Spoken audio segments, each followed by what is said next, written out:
오늘 읽은 말씀을 가지고 건강한 교회의 비밀 복종이라는 제목으로 우리 성도님들과 말씀의 은혜 나누기 원합니다. 다음 2주 더 건강한 교회의 비밀을 저희가 또 나눌 거예요. 성경에 그런 말씀이 가끔씩 나오는 거 아시죠? 귀 있는 자는 어떻게 하라? 귀 있는 자는 들을지어라. 또 그런 비슷한 의미로 예수님께서 이런 말씀도 하시죠. 진실로 진실로 너희에게 이르노니, 그죠? 진실로 너희에게 이르노니라고 말씀하시는 것도 있어요. 이게 무슨 의미인지 아시죠? 귀 있는 자는 들을지어다. 진실로 너희에게 이르노니. 예수님이 이런 말씀을 하실 때는 강조하실 때, 예수님이 하신 모든 말씀들이 중요한 말씀이지만 그 중에서 특별히 우리의 어텐션을 바라실 때 예수님께서 귀 있는 자는 들어라. 진실이다. 진실로 너에게 말한다. 이렇게 말씀하시는 거죠. 오늘 말씀을 보아도 사도 바울도 이런 강조법을 사용하고 있어요. 그러면서 이 말씀의 중요한 내용은 이것이다 라고 사도 바울이 예수님처럼 비슷하게 그러한 강조법을 사용하시고 있는데, 그 구절이 바로 오늘 읽은 말씀 나중에 나오는 32절 말씀입니다. 32절 말씀 한번 다 함께 보실까요? 32절에 이렇게 말하고 있죠. 이 비밀이 크도다. 나는 그리스도와 교회에 대하여 말하노라. 무엇에 대하여 말한다고요? 그리스도와 교회에 대하여 말하노라. 이 비밀이 크도다. 이게 이 문맥상 볼 때 이 문장의 핵심이에요. 이게 귀 있는 자는 들을지어다. 진실로 이르노니 교회의 비밀이 크도다.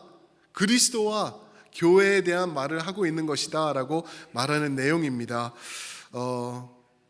그러면서 이제 또 예수님은 어떤 식으로 또 그 심오한 진리, 사람들이 이제껏 모르던 진리를 선포하실 때 자주 사용하시던 방법이 뭐냐면은 비유를 사용하셨죠. 그죠? 마태복음 13장에 가시면은 천국에 대한 비유가들이 나오는데 예수님은 비유가 없이는 말씀을 하지 않으셨다라고까지도 말씀하실 정도로 비유를 많이 쓰셨어요. 비유가 뭐죠? 우리에게 쉽게 알려진 것들을 통하여서 우리가 접하지 못했던 진리를 깨닫게 해주는 것이 비유예요. 내가 잘 알고 있는 것, 그것을 예로 들면서 내가 모르던 진리를 알게 해주는 것, 예수님의 비유죠. 사도 바울이 오늘 말씀 22절부터 쭉 가서 6장 9절까지 그러한 비유 방법으로 우리에게 그 심오한 진리를 선포하고 있어요. 어떤 비유냐 하면은 우리가 잘 알고 있는 비유, 사도 바울이 응용하는 비유, 이 큰 비밀, 그리스도와 교회에 대한 이 비밀을 우리에게 깨달려 주려고 사용하는 이 심오한 우리에게 알려진 진리가 무엇이냐면은 바로 관계입니다. 관계.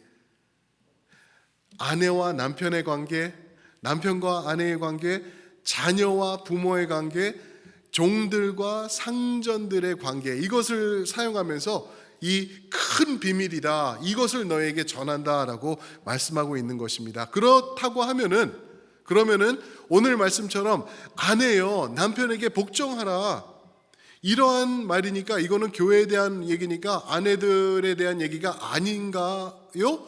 그것도 아니에요.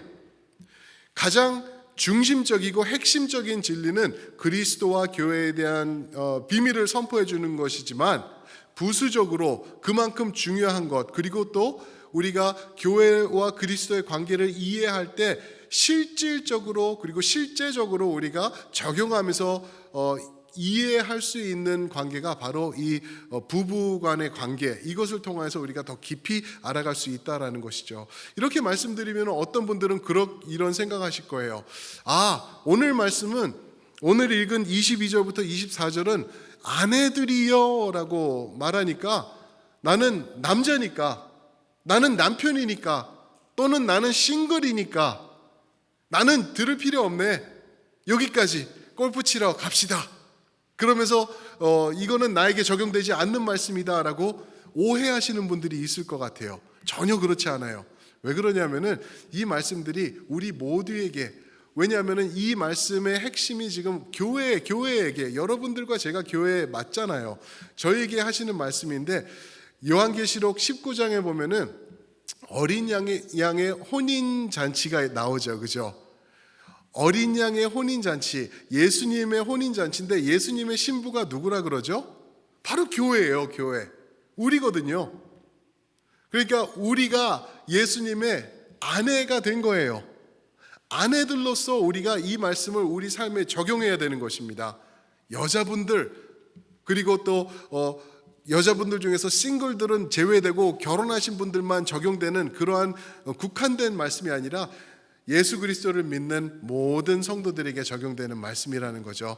고린도후서 11장 3절에서는요, 우리가 그리스도의 정결한 신부가 되기 위하여서 바울이 이렇게 노력한다, 그런 얘기를 했어요. 바로 우리 얘기입니다. 아내들이요, 교회들이요 라고 얘기를 하고 있는 것입니다. 그러면은 교회들에게 하시는 말씀, 이 심오한 교회와 그리스도에 대한 비밀, 이 깊이 있는 의미를 우리가 어떻게 이해할 수 있는지, 그리고 아내의 복종은 무엇을 의미하고 있는지 어떻게 받아들일 수 있는지 오늘 말씀을 통해서 보겠는데요.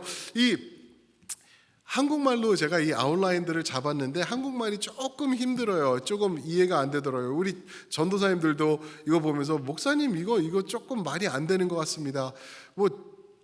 근데 제가 하는 말 중에 말이 안 되는 말이 많거든요. 제가 알아요. 1.5세 그랬기 때문에 어쩔 수 없이 그냥 잘 들어보시면은 또 말이 될 거예요. 말이 될 거예요. 첫 번째, 우리에게 알려주시는 교회의 비밀이자 아내의 복종의 의미는 무엇인가 하면은요, 개인적으로 복종하라. Personal submission. 영어는 말이 되죠, 그죠? Personal submission. 퍼스널하게. 질문, 어떻게 아내를 교회로 이해할 수 있는지 이 말씀을 통해서 보겠는데, 22절 말씀 보시면은 아내들이여 자기 남편에게 복종하기를 주께 하듯 하라 그랬어요. 여기서 잠깐, 제가 여기 노트에는 없는데 짚고 넘어갈 얘기가 있는데, 복종이라는 단어가 나오면은 어떠세요? 조금 거부감이 생기시지 않으시나요? 복종, 내가 누군데 누구한테 복종을 해? 나는 난데, 내가 나이가 몇인데 누구 복종? 네, 그죠? 이렇게 생각하실 수가 있어요.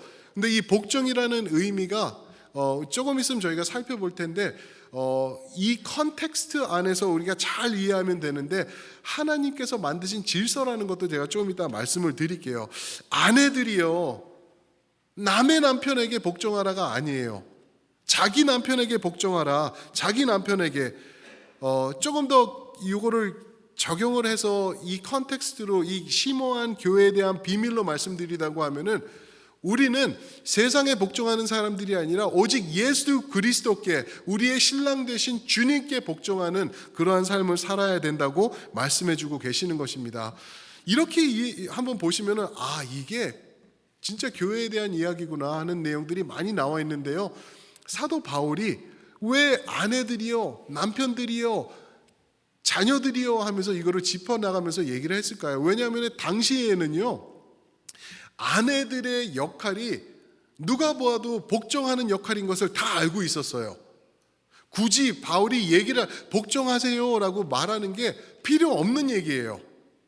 그래가지고 이걸, 당신은 남편들에게 아내들이 복종을 안 하면은 죽음이었어요, 죽음. 그리고 남편이 마음에 안 들면은 아내를 이혼해 버릴 수도 있고, 그것도 싫고 돈이 좀 아까우면은 노예로 팔아버릴 수도 있어요. 그런 시대였기 때문에 바울이 아내들이여 남편에게 복종하라 말할 필요가 특별히 없는 거예요.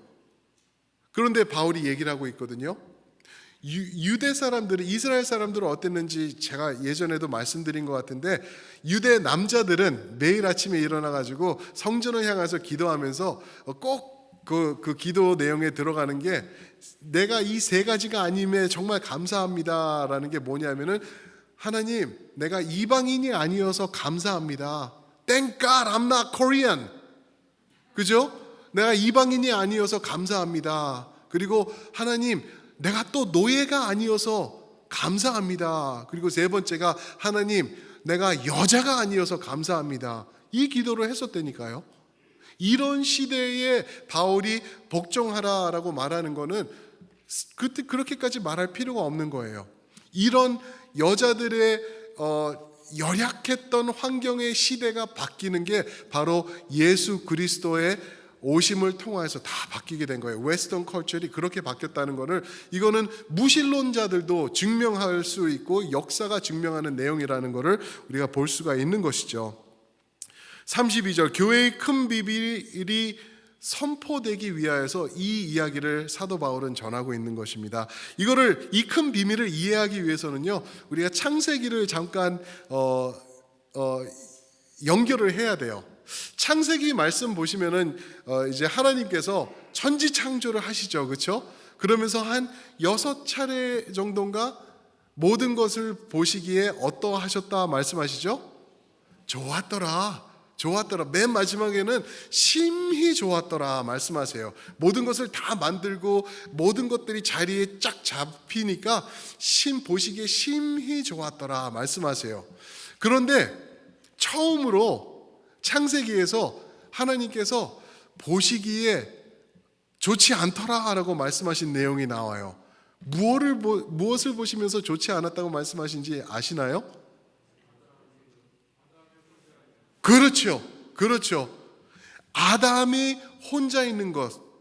그게 2장 18절을 말씀해요. 아담이 혼자 있는 것. 거기서 한국 성경을 보면은 사람이 혼자 있는 것인데, 사람이라는 단어가 아담이에요. 아담, 남자가 혼자 있는 것이 하나님 보시기에 좋지 않더라. 질문 드려볼게요. 하나님이 전지전능하신 하나님 아니신가요?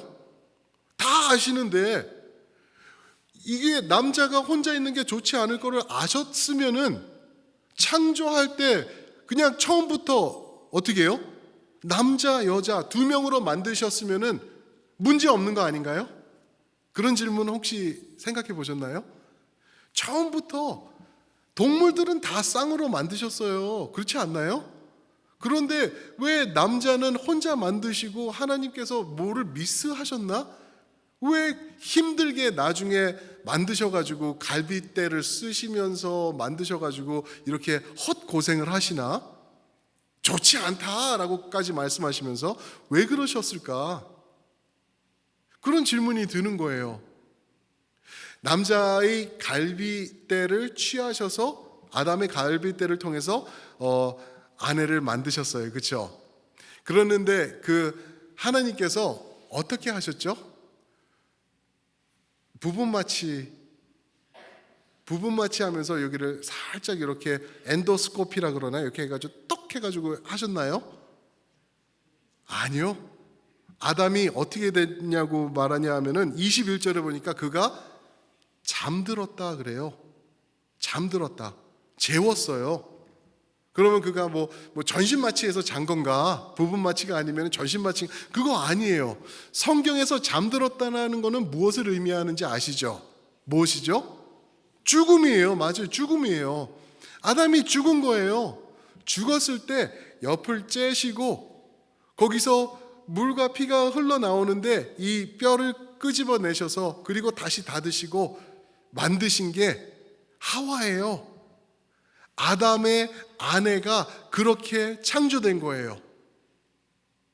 이것을 왜 하나님께서 다시 한번 천지창조의 말씀을 하시고 2장에 가서 다시 한번 남자와 여자를 이 말씀하시는 것을 되풀이하며 반복하시면서 헛고생하시면서 왜 그렇게 하셨을까? 그 이유는 바로 예수 그리스도의 교회의 창조되는 모습을 우리에게 미리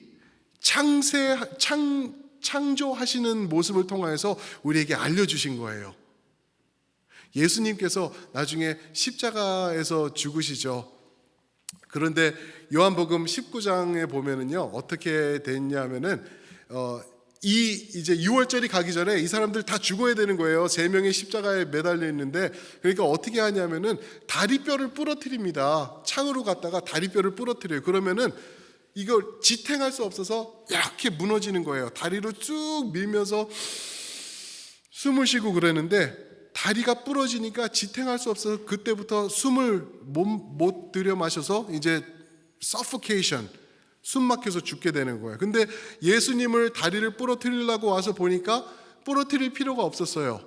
33절인가 보니까 예수님이 이미 죽으셨기 때문에. 이미 죽으셨는데 왜 예수님의 옆구리를 찌르는지 아세요? 예수님의 옆구리를 찔러서 물과 피가 쏟아졌어요. 왜요? 왜 그럴까요? 창세기 2장에 있는 아담의 옆구리의 그 모습을 확인해 주기 위해서 하나님께서 오케스트레이트 하신 거 우리가 믿을 수 있죠. 물과 피가 쏟아졌다 그래요. 물과 피, 무엇을 의미하는지 아시죠? 생명을 말하고 있는 것이죠. 예수님이 죽으심을 통하여서 이 옆구리가 찔리는 것이 확인이 되면서 그러면서 시작된 것이 무엇이다? 예수님의 신부인 교회라는 것이죠. 이해가 되시죠? 그렇게 해서 하나님께서 창조 때부터 교회의 시작되는 모습을 우리에게 알려주셨고 보여주셨고 그거를 이끌어 가신 그러한 모습이라는 것을 볼 수가 있는 것이죠. 그래서 고린도전서 15장 45절에 보면은요, 아담을 뭐라고 부르냐면은 첫 아담이라고 불러요. First Adam, 첫 아담. 그런데 예수님은 뭐라고 부르는지 아세요? Last Adam, 마지막 아담이라고 말하고 있어요. 이것이 다 내포되어 있는 교회의 시작, 교회의 모습, 예수님의 아내된 신부된 우리의 모습이 이렇게 시작될 것이다 라고 우리에게 알려주시고 계시는 거죠. 사랑하는 성도 여러분, 이 교회의 비밀, 이 비밀이 크도다 32절에 말하고 있는 거예요. 그러니까 여기서 이 말씀을 볼 때 아내들, 나는 남자니까, 나는 결혼한 지 뭐 40년 됐으니까 나는 남편들 할 때나 들어야지, 나에게 적용되는 얘기 아니야? 아니에요. 예수님의 신부 되신 교회는 귀 있는 자들은 들을지어다. 그럼 아멘 하셔야 되는데, 네. 우리가 들어야 되는 거예요. 우리에게 진실로 말씀하시면서 이런 비유를 통해서 우리에게 교회를 깨달으라 하고 말씀하고 계시는 것입니다. 그러면은 진짜 아내들은, 이 자리에 계시는 와이프들은 어떻게 되는 건가? 이거 우리에게 적용되는 거 아닌가? 아니요, 분명히 적용되는 거예요. 에이, 지금 2000년이 지나는데 이런 구닥다리 말이 어디 있어? 어떻게 남편에게 복종하라고 그러냐고요? 이렇게 말할 수도 있는데, 이게 예수 그리스도께서 보여주신 교회의 진리고 우리 가정 안에서도 가정이 건강하게 세워나갈 수 있도록 우리에게 선포하신 하나님의 말씀이라는 것입니다. 시간이 지나면은, 이전에는 진리였는데 이제는 2000년이 됐으니까 이거는 거짓이 된다? 이거는 쓸데 없어진다? 그런 게 아니에요. 오늘날 오히려 더욱더 필요한 이 진리를 우리 성도님들이 교회를 위해서 또한 가정을 위해서 우리가 다 붙잡고 나아가야 되는 것입니다. 그런 깊은 개인적 의미가 여기 들어있는 말씀이죠. 또 두 번째로 오늘 말씀을 통해서는요, 관계적인 복종을 하라는 것을 우리에게 말씀해 주고 계세요. 관계 안에서 복종을 해라. Positional submission을 얘기를 해주고 있는데 23절 말씀을 보시면 이런 말씀으로 시작하죠. 이는 this 같이 얘기를 하고 있어요. 그죠? 무엇? 아내들이 자기 남편에게 복종하기를 주께 하듯 하라. 이것은 이라고 말하고 있는 것이에요. 남편의 아내의 머리됨이 그리스도께서 교회의 머리됨과 같으니 그가 바로 몸의 구주시니라. 관계를 지금 보여주시고 계시지 않나요? 남편이 아내의 머리됨이 그리스도께서 교회의 머리됨과 동일하니 그가 바로 몸의 구주시니라 라고 말씀해주고 계시는 거예요. 그래서 관계적으로, 관계 안에서 우리가 복종하라라고 말하고 있는 것입니다. 돌려서 말하면은요, 이 말씀은 교회는 당연히 머리 대신 예수님께 복종하듯이 아내들도 당연히 그 집 가정의 머리인 남편에게 복종하는 것이 당연하다. 이것이 하나님이 말씀하신 질서의 관계라는 것을 우리에게 말씀해주고 계시는 거예요. 이 내용을 고린도전서 11장 3절에서는 이렇게 말씀하십니다. 각 남자의 머리는 그리스도요, 여자의 머리는 남자요, 그리스도의 머리는 하나님이시라. 관계를 말씀해 주고 계시죠. 그죠? 여자의 머리는 남자요, 남자의 머리는 그리스도요, 그리스도의 머리는 하나님이시다. 관계적으로 지금 이렇게 말씀을 해주고 계시는 거예요. 여기서 복종이라는 단어를 저희가 좀 한번 생각해 볼게요. 원어로 보면 후포타소라는 단어거든요.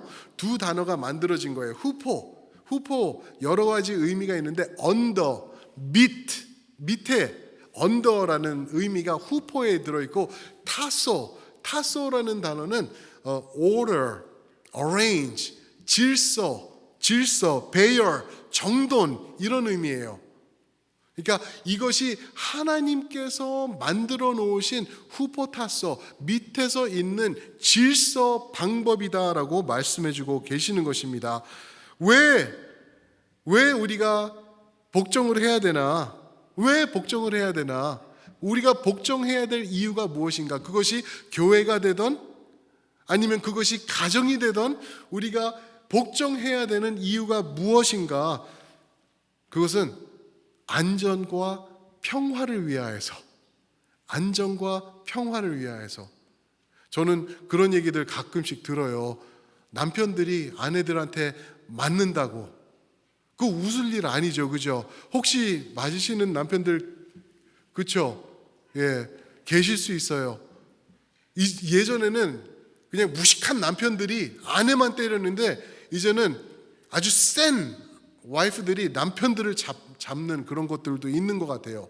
그런데 그거는 하나님이 원하시는 방법이 당연히 아니죠. 하나님이 원하시는 것은 안전과 평화를 위하여서 이 복종의 의미를 넣어주신 거예요.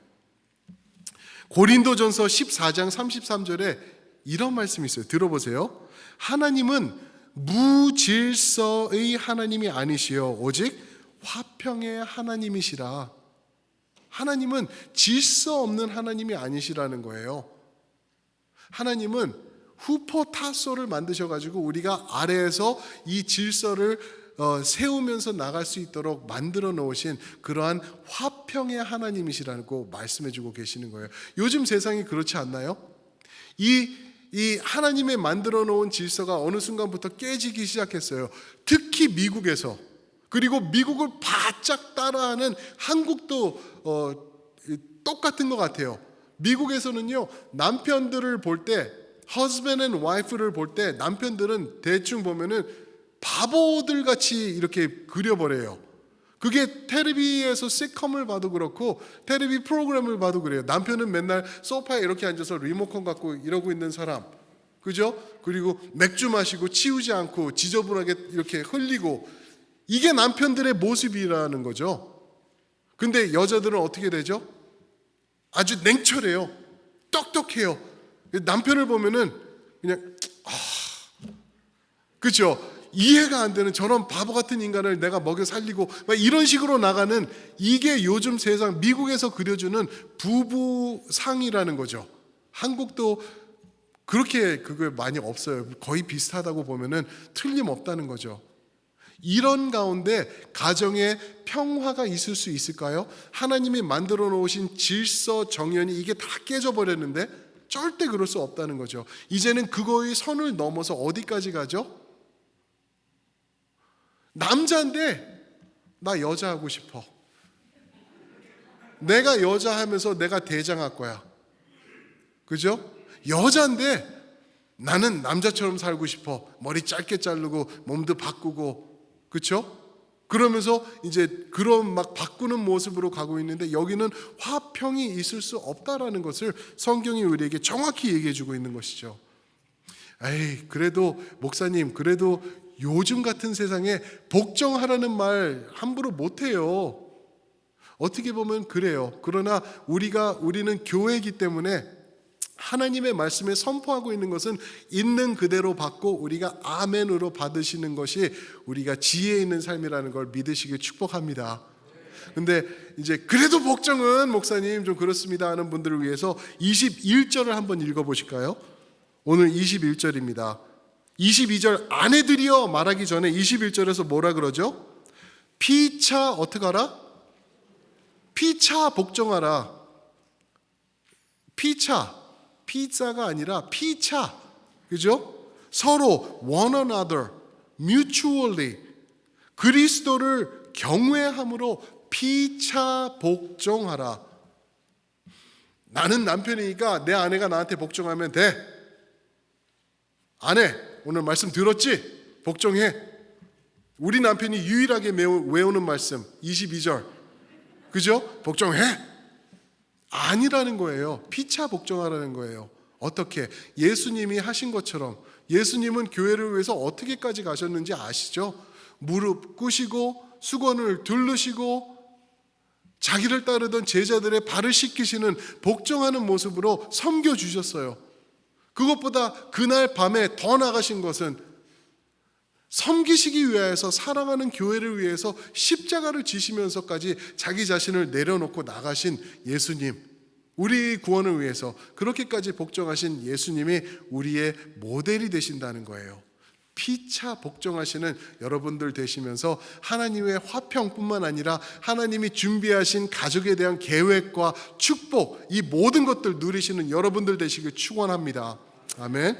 마지막으로 practical submission이 또 있어요. 현실적으로 복종하라. 24절 말씀을 보시면은요, practical guideline을 주시고 계세요.